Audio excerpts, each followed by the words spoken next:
प्रिय आत्मा, आप सभी को जय मसीह की। आज हम एक ऐसे विषय पर बात करने जा रहे हैं जो हर बार चंद्र ग्रहण के समय चर्चा में आ जाता है। क्या मसीही लोगों को चंद्र ग्रहण मानना चाहिए?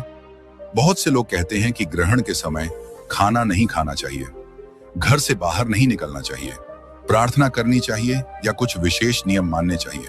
लेकिन सवाल यह है, क्या बाइबल हमें ऐसा सिखाती है? क्या चंद्र ग्रहण कोई अपशगुन है या यह सिर्फ परमेश्वर की बनाई हुई सृष्टि का एक हिस्सा है? आज हम बाइबल के वचनों के साथ इस सच्चाई को समझेंगे ताकि आपका विश्वास परंपरा पर नहीं बल्कि परमेश्वर के वचन पर आधारित हो। तो आइए बिना देर किए इस गहरे और महत्वपूर्ण विषय को शुरू करते हैं। और अगर आप सच जानना चाहते हैं तो अंत तक जरूर बने रहिए, क्योंकि आज की सच्चाई शायद आपकी सोच बदल दे। सबसे पहले तो हम यह समझें कि चंद्र ग्रहण क्या होता है। यह कोई जादू टोना या अलौकिक घटना नहीं है, बल्कि परमेश्वर द्वारा बनाई गई सृष्टि की एक स्वाभाविक प्रक्रिया है। जब पृथ्वी सूर्य और चंद्रमा के बीच आ जाती है तो पृथ्वी की छाया चंद्रमा पर पड़ती है और चंद्रमा अंधकारमय या लाल दिखाई देता है। यह वैज्ञानिक नियमों से होता है, ठीक वैसे ही जैसे सूरज हर रोज उगता और अस्त होता है। बाइबल हमें सिखाती है कि परमेश्वर ने सूर्य, चंद्रमा और तारों को बनाया है ताकि वे समय, दिनों, महीनों और वर्षों को दर्शाएं। उत्पत्ति 1 का 14 से 18 में लिखा है, परमेश्वर ने कहा, आकाश में ज्योतियां हों जो दिन और रात को अलग करें, और वे चिन्हों, समयों, दिनों और वर्षों के लिए हों। और परमेश्वर ने उन्हें आकाश में रखा कि वे पृथ्वी पर प्रकाश दें। यहां स्पष्ट है कि ये ज्योतियां परमेश्वर की रचना है और उनका उद्देश्य समय को नियंत्रित करना है, न कि किसी को डराना या अपशगुन लाना। अब सवाल उठता है कि फिर लोग ग्रहण के समय इतने नियम क्यों मानते हैं, जैसे खाना ना खाना, बाहर ना निकलना या विशेष प्रार्थना करना। ये नियम ज्यादातर हिंदू या अन्य सांस्कृतिक परंपराओं से आते हैं, जहां ग्रहण को अशुभ माना जाता है। कुछ लोग कहते हैं कि ग्रहण के दौरान किरणें हानिकारक होती हैं या भोजन दूषित हो जाता है। लेकिन क्या बाइबल में ऐसा कुछ है? बिल्कुल नहीं। बाइबल में ग्रहण के समय भोजन न करने या घर में बंद रहने का कोई आदेश नहीं है। उल्टा, परमेश्वर हमें सिखाता है कि हमारी स्वतंत्रता मसीह में है और हम पुरानी परंपराओं के बंधनों से मुक्त हैं। कुलुस्सियों 2 का 16 का 17 में पौलुस कहते हैं, इसलिए किसी को तुम्हें भोजन और पान के विषय में या पर्व या नए चांद या विश्राम दिन के विषय में दंड न देने दे। ये सब तो आने वाली बातों की छाया है, परंतु मूल पदार्थ मसीह है। नए चांद या चंद्रमा से जुड़े नियमों को यहाँ छाया कहा गया है और असली सच्चाई मसीह में है। तो मसीही होने के नाते हमें इन सांस्कृतिक नियमों को बंधन की तरह नहीं मानना चाहिए। कई लोग ग्रहण को देखकर डर जाते हैं, सोचते हैं कि यह कोई बड़ा संकेत है या अंत के समय का पूर्वानुमान। लेकिन बाइबल में जहां सूर्य और चंद्रमा के अंधकार का जिक्र है, वह ज्यादातर अंत के समय की बड़ी घटनाओं से जुड़ा है। जैसे योएल 2 का 31 में, सूर्य अंधकारमय हो जाएगा और चंद्रमा लहू सा हो जाएगा, यहोवा के महान और भयानक दिन के आने से पहले। या प्रेरितों के काम 2 का 20 में यही दोहराया गया है। मत्ती 24 का 29 में यीशु कहते हैं, उन दिनों की क्लेश के तुरंत बाद सूर्य अंधकारमय हो जाएगा और चंद्रमा अपना प्रकाश न देगा और तारे आकाश से गिरेंगे और आकाश की शक्तियां हिल जाएंगी। लूका 21 का 25 में भी सूर्य और चंद्रमा और तारों में चिन्ह होंगे। ये वचन अंत के समय की महान घटनाओं की बात करते हैं, जैसे महाक्लेश, यीशु की वापसी और परमेश्वर का न्याय। ये सामान्य चंद्र ग्रहण नहीं है, क्योंकि हर साल कई ग्रहण होते हैं, लेकिन अंत के समय की ये घटनाएं पूरी सृष्टि को हिलाने वाली होंगी। तारे गिरेंगे, आकाश की शक्तियां हिलेंगी। एक साधारण चंद्र ग्रहण में ऐसा कुछ नहीं होता, तो हमें हर ग्रहण को अंत का संकेत मानकर घबराना नहीं चाहिए। यह परमेश्वर की रचना का नियमित हिस्सा है। अब बात करते हैं अपशकुन की। क्या चंद्र ग्रहण अपशगुन है? बाइबल में अपशगुन या शकुन मानना पाप है। व्यवस्था विवरण 18 का 10 से 12 में परमेश्वर कहता है कि जादू टोना, शकुन देखना, भविष्य बताना आदि सब घृणित हैं। ये सब मनुष्य को परमेश्वर से हटाकर अंधविश्वास की ओर ले जाते हैं। प्राचीन समय में बहुत सी संस्कृतियों में ग्रहण को देवताओं का क्रोध या बुरी घटना का संकेत माना जाता था।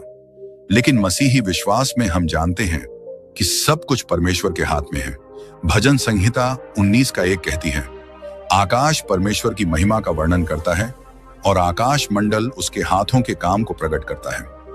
ग्रहण भी उसी महिमा का हिस्सा है। यह हमें परमेश्वर की महानता की याद दिलाता है, न कि डराता है।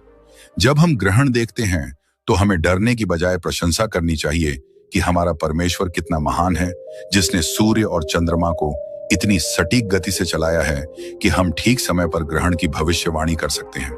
कई मसीही भाई बहन ग्रहण के समय प्रार्थना करने या उपवास करने की बात करते हैं। यह गलत नहीं है अगर हमारा उद्देश्य परमेश्वर की महिमा करना हो, लेकिन इसे अनिवार्य नियम न बनाएं। अगर आप ग्रहण देखकर परमेश्वर की सृष्टि पर आश्चर्य करते हैं और प्रार्थना में समय बिताना चाहते हैं तो यह अच्छी बात है। लेकिन अगर आप सोचते हैं कि ग्रहण के कारण ही प्रार्थना करनी चाहिए या नहीं करने से कुछ बुरा होगा, तो यह अंधविश्वास है।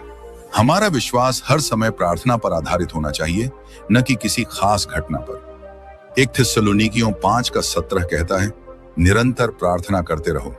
यह हर समय का आदेश है, ग्रहण के समय का नहीं। दोस्तों, सोचिए कि यीशु के समय में भी ग्रहण हुए होंगे, लेकिन बाइबल में कहीं नहीं लिखा कि यीशु या चेलों ने ग्रहण के कारण कोई विशेष नियम माने। उल्टा, यीशु ने हमें सिखाया कि हमारा ध्यान परमेश्वर के राज्य पर हो। मत्ती 6:25-34 में वह कहते हैं कि चिंता मत करो, परमेश्वर सब कुछ संभालता है। ग्रहण जैसी छोटी घटनाओं से डरना हमारी चिंता दिखाता है, लेकिन मसीह में हमारी स्वतंत्रता है। हम खा सकते हैं, बाहर जा सकते हैं, सामान्य जीवन जी सकते हैं। अगर कोई भाई बहन सांस्कृतिक कारणों से ग्रहण के समय उपवास करना चाहते हैं तो ठीक है, लेकिन इसे दूसरों पर थोपना गलत है। रोमियो 14:5-6 में पौलुस कहते हैं कि कुछ लोग एक दिन को दूसरे से बेहतर मानते हैं, लेकिन हर कोई अपने प्रभु के लिए मानता है। तो ग्रहण के नियम भी व्यक्तिगत हो सकते हैं, लेकिन बाइबल आधारित नहीं। अब गहराई में जाएं। कई लोग कहते हैं कि ग्रहण के दौरान नकारात्मक ऊर्जा होती है या भोजन दूषित हो जाता है, लेकिन विज्ञान बताता है कि ग्रहण के दौरान कोई हानिकारक विकिरण नहीं बढ़ता। चंद्र ग्रहण में तो चंद्रमा पर सिर्फ छाया पड़ती है, कोई रासायनिक बदलाव नहीं, भोजन पर भी कोई प्रभाव नहीं पड़ता। यह सब पुरानी मान्यताएं हैं जो बाइबल से नहीं आती। मसीही होने के नाते हमारा मानक बाइबल है। अगर बाइबल न कहे कि ग्रहण के समय कुछ विशेष करना है तो हमें डरने की जरूरत नहीं।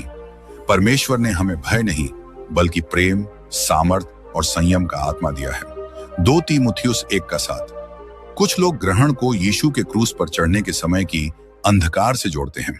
मत्ती 27:45 में लिखा है कि दोपहर के तीसरे पहर से छठे पहर तक सारी पृथ्वी पर अंधकार छा गया। यह कोई सामान्य ग्रहण नहीं था, क्योंकि ग्रहण पूर्णिमा पर नहीं होता और यह 3 घंटे तक चला। यह परमेश्वर का चिन्ह था कि पाप के लिए यीशु ने न्याय सहा। लेकिन आज के ग्रहण उससे अलग हैं। वे नियमित हैं और हमें याद दिलाते हैं कि परमेश्वर नियंत्रण में है। तो निष्कर्ष क्या है? मसीही लोगों को चंद्र ग्रहण से डरने या विशेष नियम मानने की जरूरत नहीं है। यह परमेश्वर की सृष्टि का सुंदर हिस्सा है। हमें इसे देखकर परमेश्वर की स्तुति करनी चाहिए, न कि डरना चाहिए। अगर आप ग्रहण के समय प्रार्थना करना चाहें तो करें, लेकिन क्योंकि आप परमेश्वर से प्रेम करते हैं, न कि क्योंकि ग्रहण अपशकुन है। आपका विश्वास परंपराओं पर नहीं बल्कि यीशु मसीह पर टिका हो। वह हमारे लिए क्रूस पर मरा, हमारे पापों का दंड सहा और हमें स्वतंत्र किया। इस स्वतंत्रता में जिएं। अंत में प्रार्थना करते हैं, हे प्रभु यीशु, धन्यवाद कि तूने हमें सच्चाई दी। हमें अंधविश्वासों से मुक्त रख और तेरे वचन पर दृढ़ कर। तेरी सृष्टि हमें तेरी महिमा दिखाए। आमीन। तो दोस्तों, आज हमने बाइबल से समझा कि चंद्र ग्रहण कोई अपशकुन नहीं, बस परमेश्वर की सृष्टि का हिस्सा है। अब आप बताइए, क्या यह सच्चाई जानकर आपका मन शांत हुआ? नीचे कमेंट में जरूर लिखिए। अगर वीडियो अच्छा लगा तो लाइक कर दीजिए, चैनल सब्सक्राइब कर लीजिए और बेल आइकन दबा दीजिए। प्रभु यीशु आप सबको आशीष दें। जय मसीह की।